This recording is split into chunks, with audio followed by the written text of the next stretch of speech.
Hello everyone. If you're not new here, then you know what this is. It's time for, it's Monday morning. I made coffee at home and I forgot it. So it's still a Coffee Talk Monday, just with no coffee. For those of you who are new here, thank you all so much for being here. And if you'll do me a favor, hit the subscribe button. My channel is mostly focused on reselling items on Poshmark and eBay. So if that's sort of the stuff that interests you, then you're definitely going to want to subscribe, because I do try to publish at least 2 videos a week. And so I hope you'll stick around and hit the alert button if you want to be notified when I hit new content. And if you enjoyed this video, which I hope you will, hit your thumbs up before you leave today. Okay, housekeeping out of the way.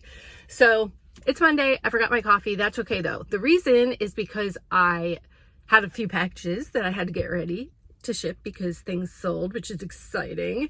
And then also, today is my 5th anniversary at my current full-time job. So I decided to stop and get donuts and then fruit for the people who don't want donuts. That's not me. I will have a donut. Thank you. So yeah, I stopped to do that. So I think I was just sidetracked. No, we don't want the glasses on. Okay. So sales this week. I told you that I sold the phone last week, and then that came in like right before my Monday video, and that the cologne was getting bids. So it did sell for $38, this bottle of cologne that we had sitting around that was like half used. So that was nice. The next thing that sold on eBay, we had purchased a Nintendo Switch at Christmas, and I had bought some games to go with it that I thought would be good, but turns out not so good.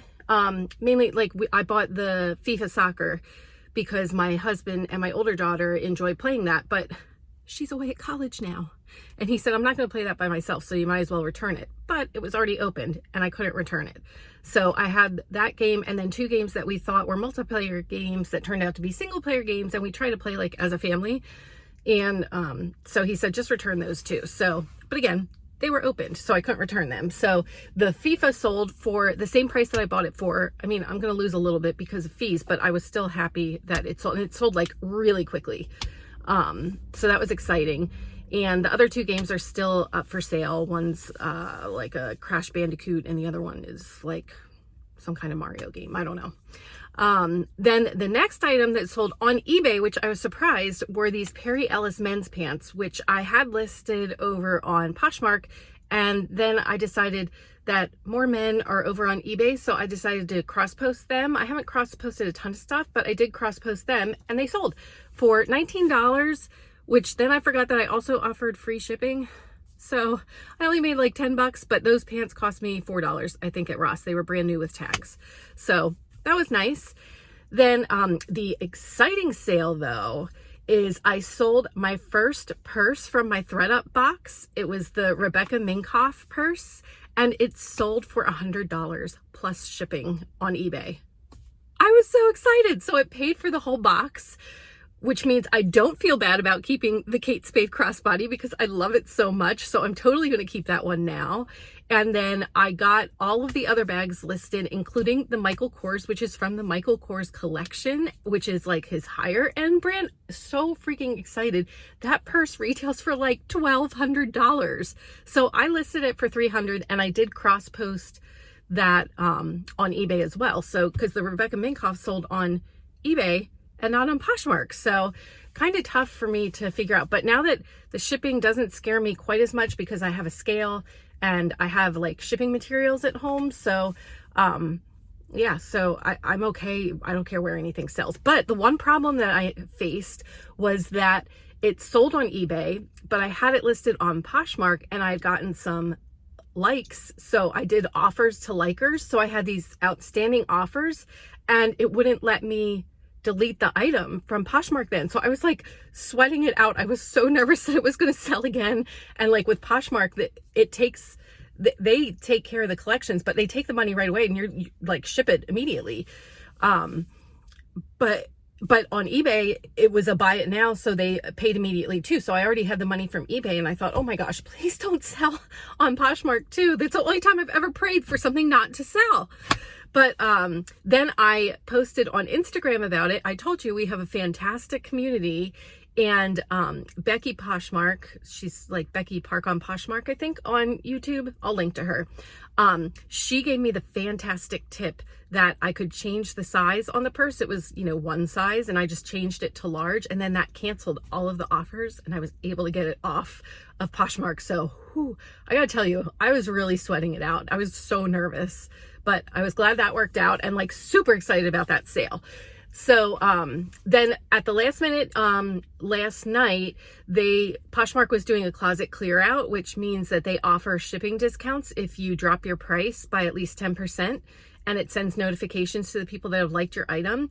So I had a Born purse, which honestly, I should have put it in my Thrift 30 challenge. I picked it up during that same trip, but for some reason I thought it wasn't going to sell. So I didn't put it in my Thrift 30 challenge, but it sold through this closet clear out, and I think it sold for $34. So I picked it up for $6, I think. So again, I was really happy with that sale. So again, I'm not a high volume seller. I'm just getting started and sharing what I'm learning with you as I go along. So that's how the week went. Okay, and now I have to confess. You remember last Monday's talk, I said that I was not going to go sourcing. I'm sorry. I didn't quite stick to that, but I did not go to any thrift stores or Goodwills. What I did was, after watching a YouTube video where somebody was talking about Facebook Marketplace and selling on there, I saw that a friend of mine, her son was trying to raise some money for like trying to get rid of some of his collectible things to get new collectible things at a Comic-Con that's coming up. So Funko Pops, he was selling a bunch of his Funko Pops. He had 7 of them, and I bought them for $35. So it was $5 a piece.